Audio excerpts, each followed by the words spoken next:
We will come to our next guest in our next term, which is Modesty, and our next speaker is Bernhard.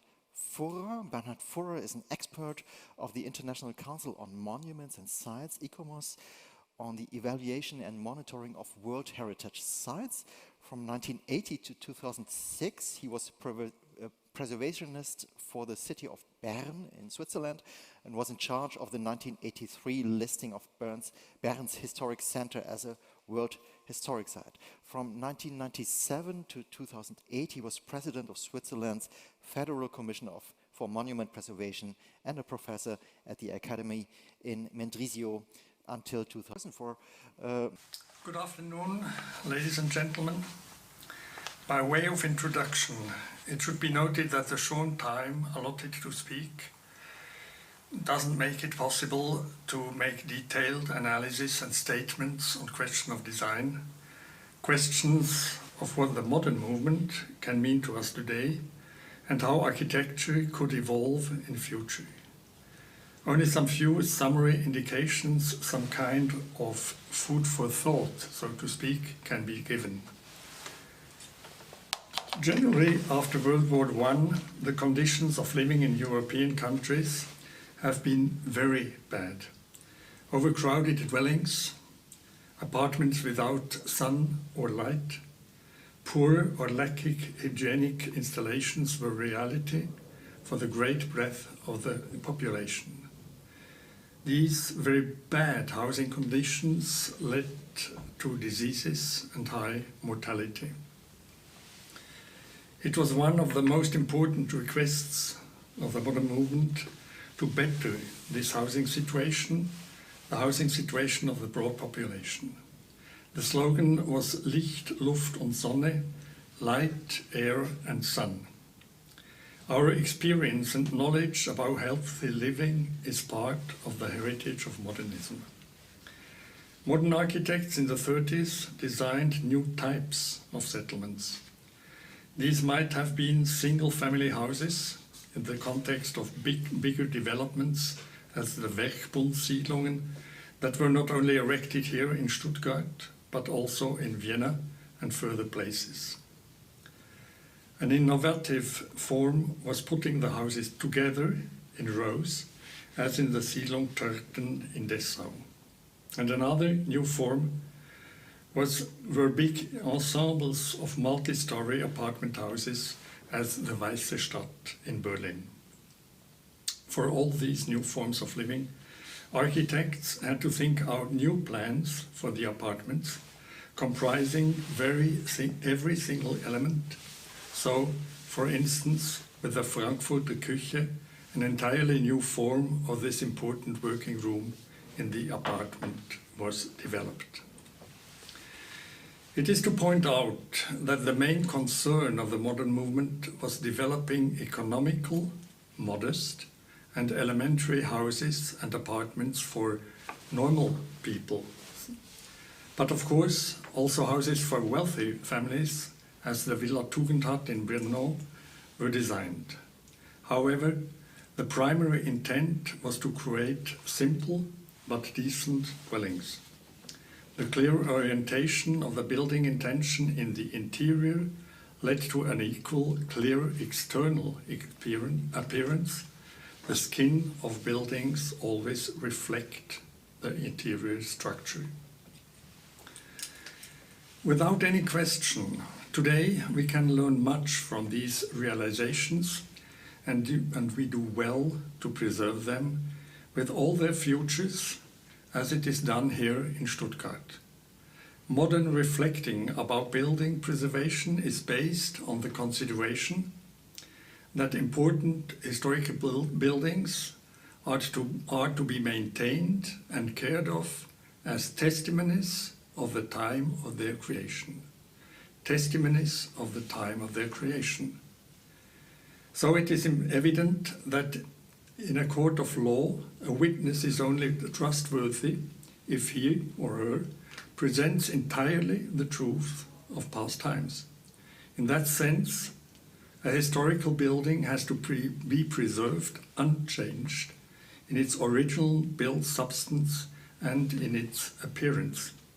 Only under this condition we can learn from it and can draw our own conclusions. After World War II, most countries in Europe had to adjust to a very modest way of life. Many houses were destroyed, intact housing was scarce, and the population had to move closer together. However, with the 50s and the 60s, Europe lived an unbelievable upswing and gradually came to a great prosperity based not least on the exploitation of economic disparities. With the increasing income, economic welfare claims increased as well. Of course, architectural production followed willingly.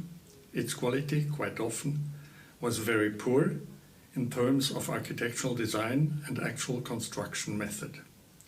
Please note that the general development, the average architecture, is presented here, but that there are always been a number of remarkable buildings that have resisted to the tendency of poor building. However, the trend towards higher standards was evident. Just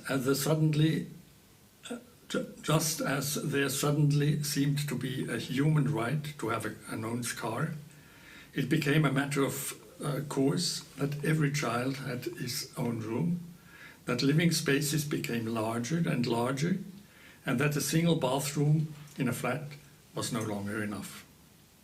Indeed, the average living space per inhabitant rose sharply. In Germany, it was 14 square meters in 1950.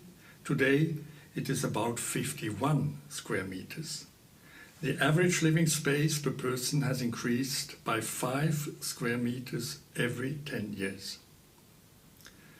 Of course, the architects gladly followed the trend. Naturally, they were happy to build the larger and more luxurious flats. But they also did not skimp on the use of ever more precious materials and above all on ever more extravagant design. That had previously been decent average architecture with a local context developed into a screaming self-expression. Today, demands of the users have reached a level that is not longer sustainable of cities with cars. The demand for good food at low prices has led to an avalanche of lorries covering the whole of Europe. Architects, and this term includes here all facets of planners, have not been able to give suitable answer to these developments. The most, of course not all of them, concentrated on the single building, their own creation. They forgot the necessity to insert new buildings into the given context, didn't respect and develop the open public and private spaces, didn't insist on the density of community-based living. Just look to our villages and towns. More and more, they have become a mostly addition of single buildings that lack cohesion. Most of the public spaces are lost to motor traffic. In suburban and countryside areas, the sprawl of land is enormous. All that leads to missing social linking.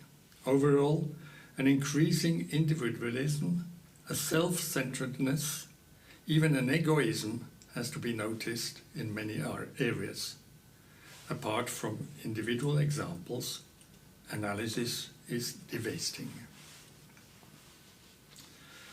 We all know that with our today's style of living, the limited resources of our common earth are largely overused. We consume much more of them than nature is able to reproduce, respectively, to absorb. First and foremost, that concerns energy, but also materials of building of building, global warming with its accompanying catastrophic weather events is already underway with force. We absolutely must counteract, and at the same time we must also respond to the destructive design of our environment. First of all, we must move closer together. Every political and spatial program talks about densification. What is actually happening is a densification of buildings, but by no means a densification of occupancy. Who is not familiar with old houses that are replaced with larger buildings in which no more or even less people live? The instrument to incite people to consume less space is well known. The living space compensation. The living space compensation is based on the average living space of a person and, with a progressive scale, requires those who consume more to pay a not inconsiderable levy that benefits those who consume less.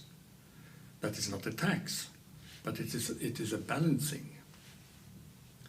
A further step is to include grey energy in all considerations of demolition and new construction. As in many cases, demolition and reconstruction of a building is energetically worse than maintaining it. The main working field of architects will become dealing with the existing building stock, its modification, extension and transformation. Wouldn't it be better if architects started dreaming about building less rather than about building more? And to focus on the built environment instead. That is what Freak Person asks. However, respecting grey energy also means to build with different materials, with wood, for example, instead of concrete. It further means to reuse building elements and to make sure that the new elements will be reusable later on. The profession of architects must change towards reuse. Since many years, some of the best modern architects, as for example the French colleagues Lacadon and Vassal, work in that direction. Also, when planning new buildings, architects have to change attitude. The process starts with observing what exists, reminded Martin Steinmann. The pre-existence is multi-phased. It includes the built neighborhood with its constructive volumes and open spaces, but also the human relationship and traditions. Raphael Moneo explained that buildings never stand alone, but always form a family. Families of buildings, as well as families of women and men. The concept of high-quality Baukultur reminds that building is culture and creates space for culture. Somehow, it is the heritage of modernism. The concept could be helpful to achieve an environment of better livability. With its 8 criteria, it shows that it is essential to vigorously include aspects of saving the environment, to involve and include all parts of the population, to respect the genius loci of a place and the spatial coherence, of course, to respect functionality and economic efficiency, to create beautiful living environment and, in order to bring all these aspects together, to install a good governance. This also applies to IBA 27, whose realizations all must blend into the existing surroundings with restraint and modesty.